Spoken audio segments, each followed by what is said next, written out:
Nous y voilà, au moment où j'enregistre cette vidéo, les débats à propos de la motion de censure déposée par la France insoumise se poursuivent à l'Assemblée nationale.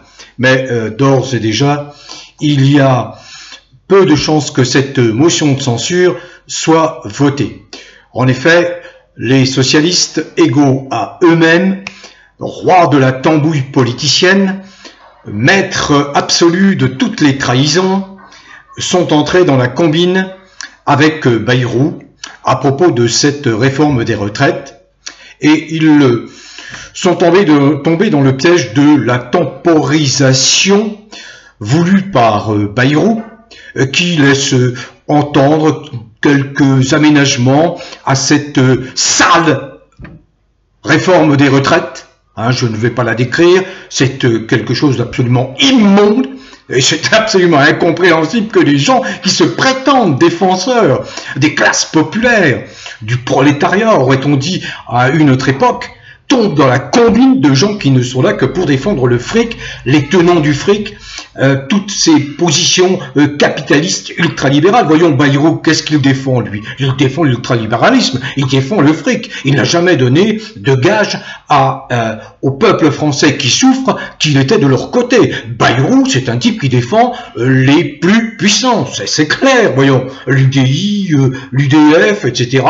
Ce sont des gens qui sont des représentants du capital, de l'argent, et qui ne veulent absolument pas le bonheur des gens. Mais ils n'attaquent pas seulement aujourd'hui les plus défavorisés, 15 millions de personnes en France, mais également les classes moyennes. Ils laissent tomber tout le tissu économique industriel. Voyons, il y a énormément d'entreprises qui sont en grande difficulté, qui mettent la clé sous la porte. J'en connais quelques-unes. Il est clair que de toute façon, le monde financier a décidé de lâcher Macron, et en décidant de lâcher Macron, parce qu'ils ont bien compris qu'ils avaient affaire à un individu complètement cinglé, qu'il ne pouvait pas... vous savez, quand on est chef d'entreprise, on doit faire de la projection à court, moyen et long terme. Et ils ont bien vu, ces entrepreneurs, ces grands comptes, qu'ils ne pouvaient pas miser sur le régime macronien complètement dingo pour...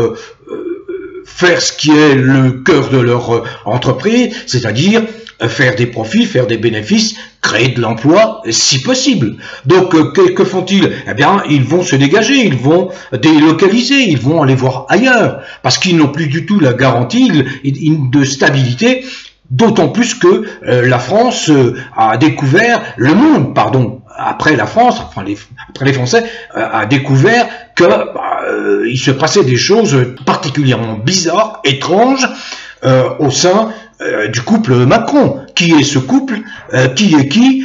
C'est l'affaire Bruxelles. L'affaire Bruxelles, elle explose actuellement. Alors, voilà, je vous fais cette petite vidéo pour vous tenir au courant, à chaud. Une fois encore, les socialos vont trahir.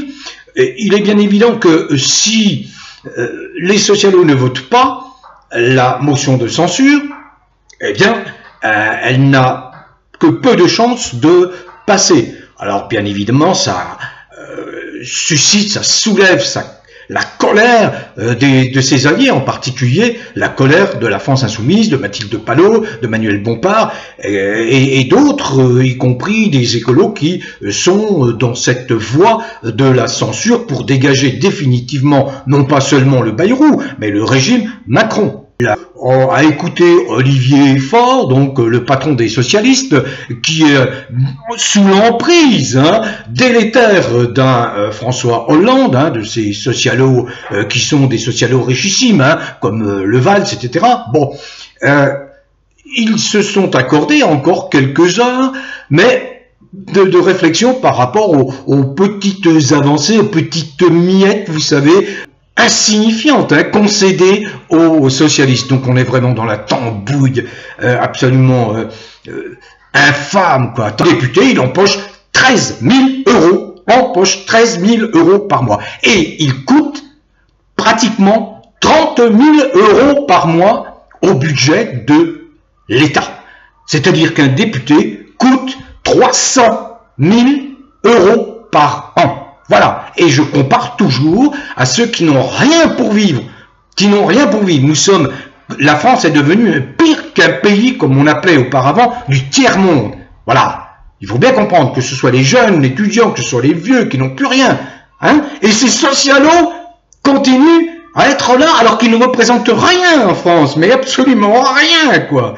Que des petits hobereaux de province, quelques petits bastions ici ou là, des fiefs qui, historiquement, mais qui vont disparaître de toute façon. Donc, a priori, mais on ne peut pas l'affirmer, aujourd'hui, à 16 h, a priori, cette première salve, cette première motion de censure ne va pas passer. D'où, je le répète, la conviction que j'ai avec d'autres, je l'ai dit, ce ne sont pas les députés qui vont faire chuter Macron, c'est l'affaire Brichel. Et l'affaire Brichel connaît un retentissement mondial. Voyez, les vidéos sont virales sur Internet. Tout le monde en parle. Candace Owens est devenue une icône de ce point de vue-là. Et un grand merci à elle, à son courage, à sa capacité de répliquer. Et comment? Elle en a, comme on dit. Elle en a. Bien, voilà. Donc c'est bien l'affaire Brichel qui va faire tomber le Macron. Ce ne sont pas ces députaillons absolument indignes de représenter un pays qui a été un grand pays et qui malheureusement aujourd'hui est traîné dans le caniveau du fait de la présence d'un psychopathe pervers narcissique et de son ou sa compagnon ou compagne. La vérité va bientôt exploser. Bon vent à tous, prenez soin de vous et portez-vous bien.